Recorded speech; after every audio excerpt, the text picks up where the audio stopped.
This is actually a second round of hundreds of police officers being dismissed and reassigned, the last being at the end of last month. Of course, this is surprising. Nothing this big has ever happened in Turkey regarding the corruption probe and the dismissal of the police officers. This is getting more and more like a power struggle within the government and between the government and an Islamic cleric who is based in Pennsylvania and who is said to have extensive influence over the judiciary and the police force. And Turkish media and the Turkish public are watching minute by minute whatever is being revealed to them. And what has this done for Prime Minister Erdogan? How does this affect his standing? Does it make him look strong or weak? Well, it depends. This is absolutely the biggest challenge he has ever faced in his 11 years in power. He has been elected the Prime Minister 3 consecutive terms with the support of this particular Islamic cleric and his affiliates who are said to have, who is said to have between 1 and 8 million followers. We don't know because they're not transparent.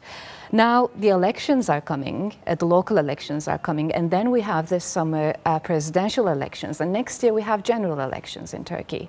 And the timing of what is happening at the moment is quite crucial in that sense. And the fact that there's a rift between former 2 allies, Mr. Erdogan, the Prime Minister, and Mr. Gülen, the cleric. Now there's a rift between them, and now Mr. Gülen won't be supporting the AKP, the governing AKP party. We don't know how that will affect Mr. Erdogan's power and stance in the upcoming elections. I mean, the separation of powers is always seen as intrinsic to any working democracy. How do you think it's going to be seen to outsiders, to foreigners who want to invest in Turkey, for instance? Unfortunately, it doesn't look good on Turkey at the moment, and Turkish lira is losing its value precisely because of what is happening in Turkey recently.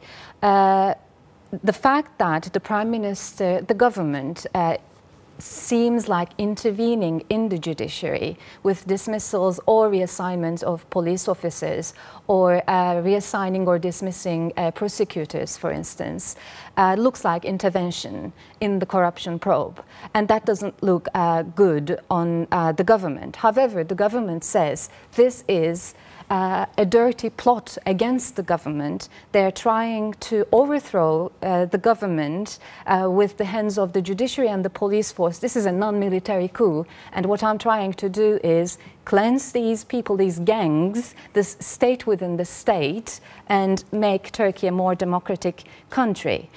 Whoever wins this struggle will determine the future of Turkey to a great extent.